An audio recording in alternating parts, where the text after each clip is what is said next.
Uttarakhand express में आप सभी का बहुत स्वागत है। मैं हूं आपके साथ में अमनदीप। खबरों की शुरुआत करते हैं।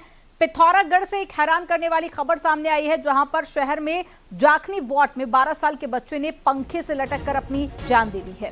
क्रिस मेहता नाम का बच्चा कक्षा 6 में पढ़ता था। आज ही शाम के समय क्रिस का शव पंखे से लटका हुआ परिजनों को मिला, जिसके बाद में पुलिस को जानकारी दी गई। पुलिस ने मौके पर पहुंचकर शव को कब्जे में लेकर उसे पोस्टमार्टम के लिए भेज दिया है।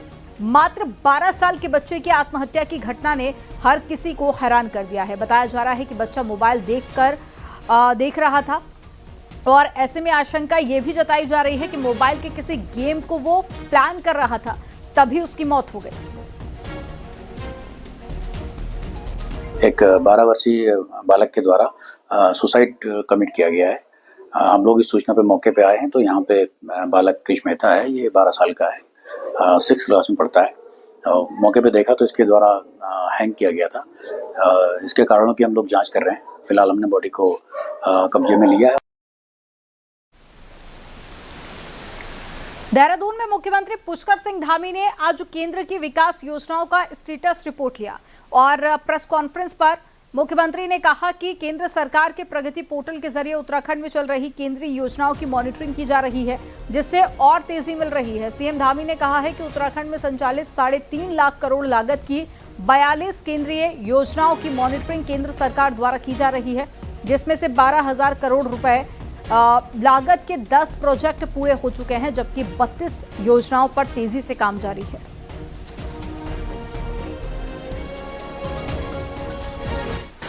उत्तराखंड राज्य में 42 परियोजनाएं, इनकी निगरानी इस प्रगति पोर्टल के माध्यम से केंद्र की सरकार करती है और इनमें सब मिलाकर एक बड़ा निवेश 3.5 लाख करोड़ का निवेश है और इनकी समीक्षा लगातार प्रगति पोर्टल के माध्यम से की जा रही है और इसमें से 10 योजनाएं अभी तक पूरी हो चुकी हैं। 32 परियोजनाओं पर तेजी से अभी काम चल रहा है। चुनाव आयोग उत्तराखंड में कभी भी वोटर लिस्ट की एसआईआर कराने के निर्देश जारी कर सकता है और इसी के मद्देनजर राज्य में जारी प्री एसआईआर के तहत वर्तमान वोटर लिस्ट का 2003 की वोटर लिस्ट से मिलान कराया जा रहा है। आयोग के अनुसार प्री एसआईआर के पहले चरण में 75% वोटर्स की मैपिंग की जा चुकी है, यानी कि मौजूदा 84 लाख वोटर्स में से 63 लाख वोटर्स की मैपिंग की जा चुकी है। वहीं आयोग अब 1 फरवरी से 15 फरवरी तक इसका दूसरा चरण शुरू करने जा रहा है, जिसमें महिलाओं और युवाओं पर फोकस रहेगा।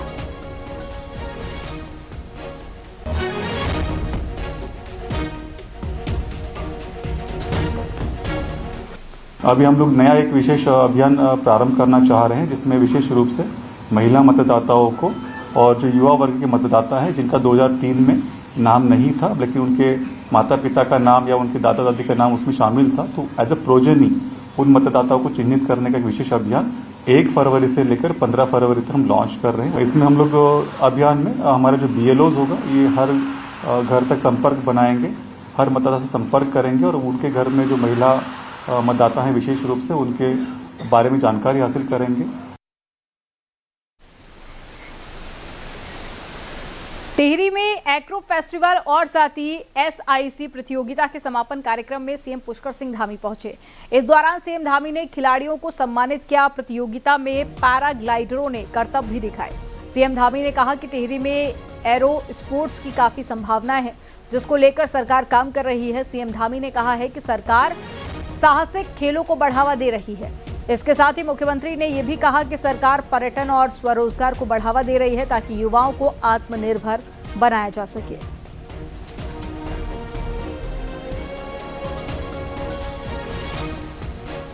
हमारी सरकार का प्रयास है कि हमारे युवा केवल अवसरों की प्रतीक्षा न करें, बल्कि स्वयं अवसरों का सृजन करें, ऐसे अवसरों का निर्माण करें। इस दिशा में कार्य करते हुए प्रदेश के युवाओं को साहसिक खेलों का प्रशिक्षण भी दिया जा रहा है। हम राज्य में पर्यटन और स्वरोजगार को बढ़ावा देने के लिए स्थानीय युवाओं को नए अवसर मिलें, उनके लिए नए अवसर सर्जित हों, उस ओर हम विशेष ध्यान दे रहे हैं। सरकार आपके सपनों को साकार करने के लिए सदैव आपके साथ खड़ी है। हम नई खेल नीति भी इसीलिए लेकर आए। इस वर्ष राष्ट्रीय खेलों का आयोजन पिछले वर्ष जो राष्ट्रीय खेलों का आयोजन हमारे राज्य में हुआ, वो खेलों की दृष्टि से भी हमारे लिए बहुत महत्वपूर्ण है।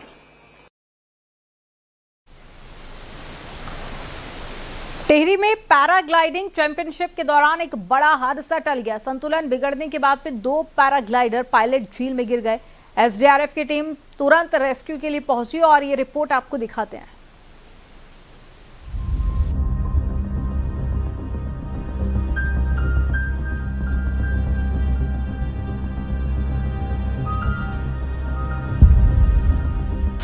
टिहरी में टला बड़ा हादसा।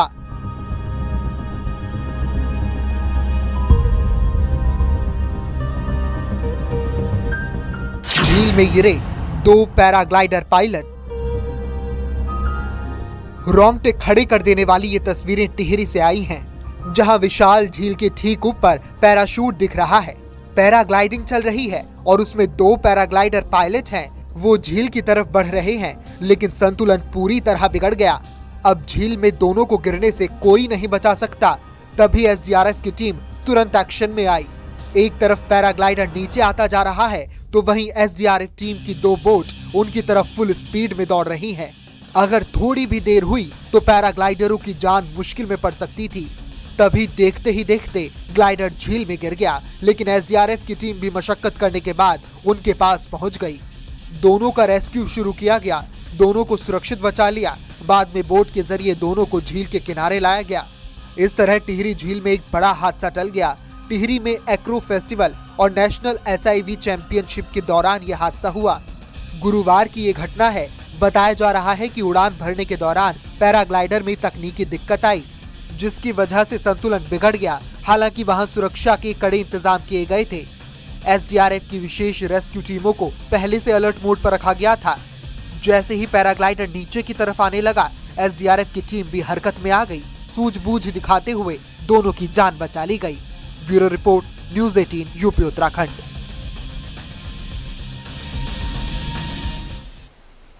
उधम सिंह नगर के गदरपुर से बीजेपी विधायक अरविंद पांडे आज पुलिस मुख्यालय में डीजीपी दीपम सेठ से मिलने के लिए पहुंचे और खुद पर दर्ज केस के मामले में मुकदमा दर्ज कराने वालों का पॉलीग्राफी जांच की मांग की है। साथ ही अरविंद पांडे ने कहा है कि दोनों पक्षों की पॉलीग्राफी टेस्ट कराए जाएं और अगर जांच में वो या फिर उनके रिश्तेदार दोषी पाए गए तो सजा दी जाए।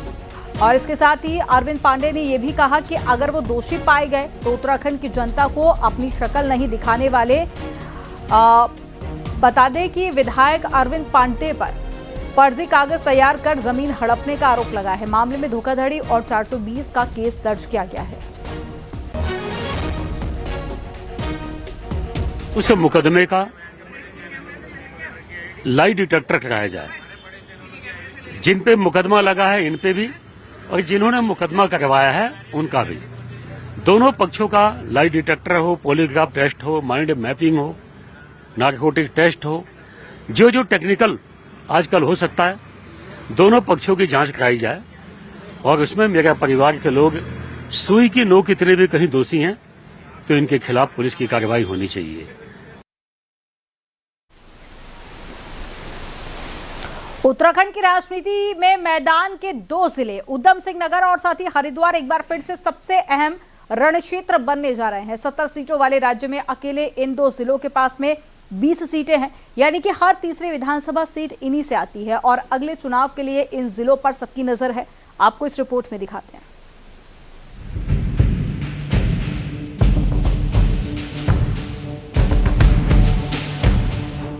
बीजेपी पहाड़ में मजबूत है, लेकिन मैदान में उसकी स्थिति उल्टी है। दोनों जिलों की 20 में से सिर्फ 7 सीटें बीजेपी के पास हैं। पार्टी मानती है कि 2022 में परफॉर्मेंस कमजोर रही, लेकिन निकाय और पंचायत चुनाव में बेहतर नतीजों के बाद उसे 2027 में अच्छे प्रदर्शन की उम्मीद है।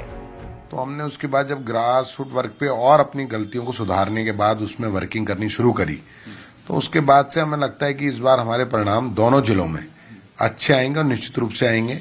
SIR भी लागू हो रही है, तो दो तरफ जो लोग वोट डालते हैं उनके वोट भी हटेंगे, कुछ लोगों के वोट जुड़ेंगे भी, तो उससे भी हमें निश्चित रूप से फायदा होगा। कांग्रेस की स्थिति इन दोनों जिलों में मजबूत है।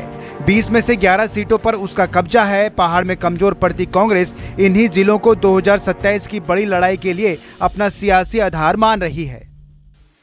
और पहले भी हमारी मजबूती रही है उधम सिंह नगर और धूम जो है। हम इस समय फिर वहां मजबूत स्थिति में दिखाई दे रहे हैं। वहां के समीकरण हमारे पक्ष में उभर करके सामने आ रहे हैं। सामाजिक संरचना, जातीय समीकरण और शहरी ग्रामीण संतुलन, ये सब मिलकर उधम सिंह नगर और हरिद्वार को सबसे चुनौतीपूर्ण चुनावी जोन बना देते हैं। साफ है कि 2027 की सत्ता की दिशा काफी हद तक इन्हीं दो जिलों से तय होगी। देहरादून से न्यूज 18 के लिए सुनील नप्परभात की रिपोर्ट।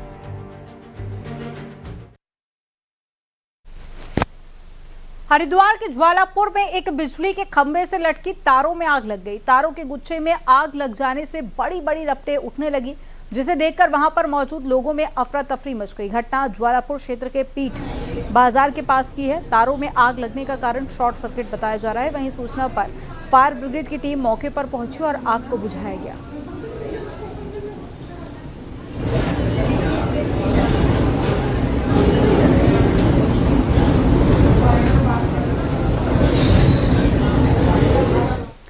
और हरिद्वार में डीएम के औचक निरीक्षण के बाद में नगर निगम की टीम हरकत में आई और सिंह द्वार चौक के पास में अवैध अतिक्रमण पर बुलडोजर चलाया। सुबह के वक्त डीएम मयूर दीक्षित निरीक्षण कर निकले थे और इस दौरान उन्होंने सिंह द्वार चौक के पास में नहर पटरी पर अवैध दुकान और गंदगी देखी तो नगर निगम की टीम को कड़ी फटकार लगा दी और तत्काल अतिक्रमण हटाने के निर्देश दिए। इसके बाद में हरकत में आई नगर निगम की टीम ने बुलडोजर से कई अतिक्रमण ध्वस्त किए और अवैध ठेले और दुकानों को भी जब्त कर लिया। डीएम ने नगर निगम के कर्मचारियों को फील्ड में रहकर साफ सफाई व्यवस्था दुरुस्त करने के निर्देश भी दिए। कितने को तोड़ना पड़ेगा? अपने ये नगर निगम किसका था? पता नहीं। साल 2025 की धराली आपदा के बाद में मुख्यमंत्री पुष्कर सिंह धामी ने साफ निर्देश दिए थे कि नदी नालों के किनारे किसी भी तरह का निर्माण पूरी तरह से रोक दिया जाएगा। लेकिन आपदा का वक्त बीतते ही अधिकारी जैसे ही निर्देश भूल बैठे हैं। इसका रियलिटी चेक हम आपको ग्राउंड से दिखाते हैं।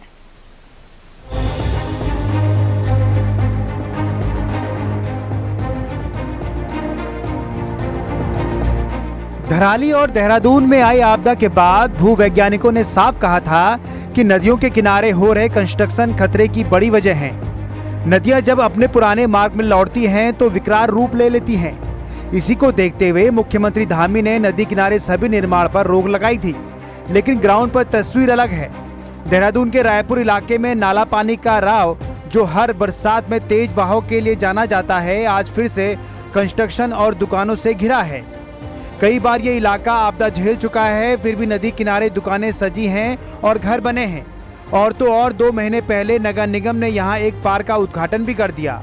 लोगों का कहना है कि रोजी रोटी चलानी है, जमीन खरीदी है तो काम भी करेंगे। मजबूरी तो है पर नुकसान नहीं करते इतना नहीं आता वो, क्योंकि वो जब बरसात होते तभी आते उसके बाद बंद हो जाता है। तो तब दिक्कतें नहीं है। गलत भी यार, देखो जिन्होंने पैसा लगा रखा, जमीनें ले रखी, वो कहाँ जाएंगे? वो तो बनाएंगे। तो नदी किनारे ही बिल्कुल एकदम हर साल होता है या बारिश? हाँ, हमेशा बारिश आती थी पूरी बढ़िया, और पूरी नदी भर के चलती है। हर बार टूट जाता है पूरा पुस्ता वगैरह। अभी भी कंस्ट्रक्शन चल ही रहा है? अभी भी चल रहा है। ये पार्क भी अभी तैयार हुआ है, अभी पिछले मंथ इसकी ओपनिंग हुई है। प्रशासन का दावा है कि पार्क का निर्माण नियमों का पालन करते हुए किया गया है। अधिकारियों के अनुसार कुछ श्रेणी में निर्माण की अनुमति इसलिए दी जाती है ताकि क्षेत्र डंपिंग जोन में ना बदले। देखिए, जो पब्लिक यूटिलिटी के अगर ऐसे कोई वर्क्स हुए हैं तो डेफिनेटली आई एम श्योर कि वहाँ पे ड्यू डिलिजेंस की गई होगी। लेकिन जो शासन के निर्देश हैं वो अभी भी स्टैंड करते हैं कि नदी नालों के अलोंग हमको कंस्ट्रक्शन नहीं करना है। मगर हकीकत यही है कि बरसात के दिनों में नदी किनारे के यही निर्माण आफत बनकर लौटते हैं। अधिकारी समय रहते कार्रवाई नहीं करते और बाद में इसकी कीमत आम लोगों को चुकानी पड़ती है। न्यूज 18 के लिए देहरादून से भारती सकलानी की रिपोर्ट। देहरादून के विकास नगर में कश्मीरी लड़कों से मारपीट के मामले में एक नया ट्विस्ट भी आ गया है। मारपीट के आरोप में गिरफ्तार किए गए संजय यादव की पत्नी ने अब आरोप लगाया है कि कश्मीरी युवकों ने उस पर फप्तियां कसी थी, जिसके बाद में गुस्से में आकर उसके पति ने मारपीट की थी।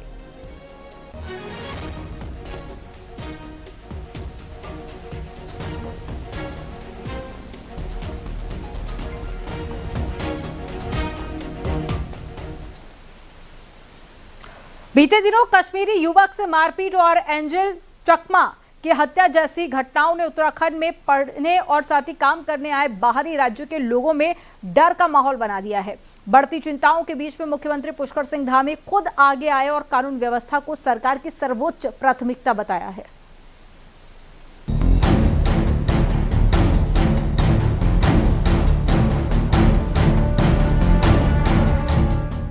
उत्तराखंड में बड़ी संख्या में लोग व्यापार, नौकरी और पढ़ाई के लिए बाहर से आते हैं, लेकिन कश्मीरी लड़के से मारपीट और अन्य ताजा घटनाओं के बाद उनके बीच सुरक्षा को लेकर सवाल उठे हैं। ऐसे में खुद मुख्यमंत्री सामने आए और सुरक्षा का भरोसा दिया। सीएम धामी का कहना है कि हर मामले में तेज और सख्त कानूनी कार्रवाई की जा रही है। कि कानून व्यवस्था को बनाए रखना ये हमारी सर्वोच्च प्राथमिकता है और उत्तराखंड के अंदर कोई भी कहीं से भी कोई तीर्थ यात्री आए, श्रद्धालु आए, किसी अन्य काम से आए, व्यापार के काम से आए, उसकी सुरक्षा हमारी सर्वोच्च प्राथमिकता में रहती है। और एक प्रकरण आया था और उसमें मुझे वहाँ के मुख्यमंत्री जी से भी मेरी बात हुई थी और उससे पहले ही हमारी पुलिस उस पर पूरी कार्रवाई कर चुकी थी। जो भी जिन्होंने भी ये मारपीट की थी उनके साथ पुलिस ने सभी कानूनी कार्रवाई पूरी कर ली थी और उनको सबको बता भी दिया गया था। पाकिस्तान से 20 साल पहले देहरादून आए लोग कहते हैं कि माहौल पहले जैसा नहीं रहा। कश्मीर से आए युवाओं का भी कहना है कि सड़क पर किसी को मार देना ऐसा उन्होंने कभी नहीं सुना।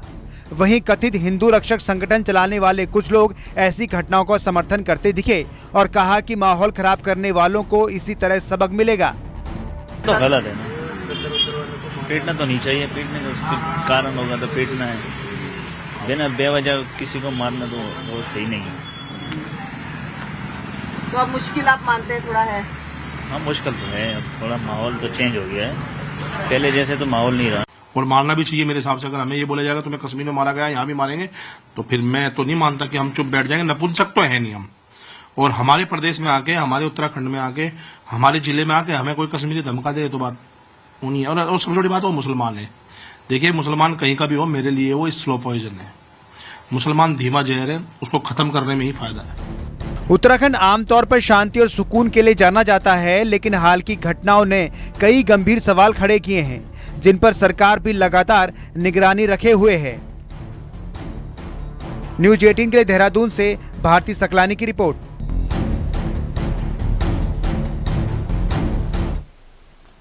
मुख्यमंत्री पुष्कर सिंह धामी ने सचिवालय में सिंचाई परियोजनाओं, नदी संरक्षण और साथ ही सिल्टिंग कार्यों की समीक्षा की है और साथ ही अधिकारियों को निर्देश भी दिए हैं कि मानसून से पहले सभी आवश्यक कार्य हर हाल में समय पर पूरे कर लिए जाएं। समीक्षा बैठक में बताया गया कि राज्य में अब तक 708 चेक डैम तैयार किए जा चुके हैं, जबकि उधम सिंह नगर, नैनीताल और हरिद्वार जिले में 419 रिचार्ज शाफ्ट स्थापित किए गए हैं। इनसे हर साल लगभग 108.94 करोड़ लीटर भूजल रिचार्ज होने की उम्मीद जताई गई है। सीएम ने जंगल की आग पर खास जोर देते हुए फायर लाइन की सफाई, अतिक्रमण हटाने और साथ ही वन पंचायतों के साथ में समन्वय मजबूत करने के निर्देश दिए। उन्होंने कहा कि गर्मी के मौसम से पहले सभी विभाग तैयारी सुनिश्चित करें। इसके अलावा मुख्यमंत्री ने बागेश्वर जिले के 3 मोटर मार्गों के नाम परिवर्तित करने को मंजूरी दे दी है। कांडे थपलिया मार्ग का नाम स्वर्गीय राम सिंह गढ़िया करूली, बैंड गाजली बिजोलिया मार्ग का नाम शहीद स्वर्गीय रामदत्त पांडे और बिलखेत गैराड़ मार्ग का नाम स्वर्गीय हीरा सिंह धपोला मोटर मार्ग कर दिया गया है।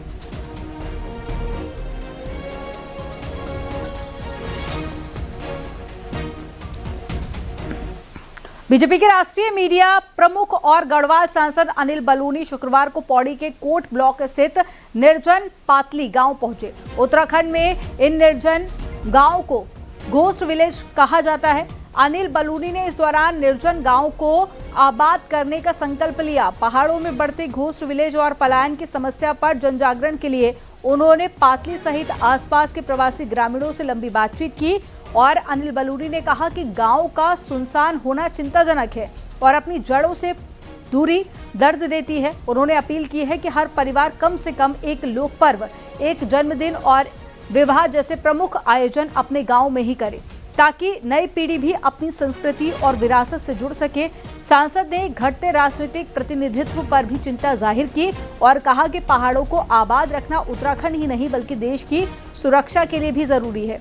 उन्होंने सीमांत क्षेत्रों के महत्व और विधानसभा क्षेत्रों में लगातार हो रही कमी को गंभीर विषय बताया और इस दौरान ग्रामीण भी अपने गांव को बचाने के लिए भावुक नजर आए।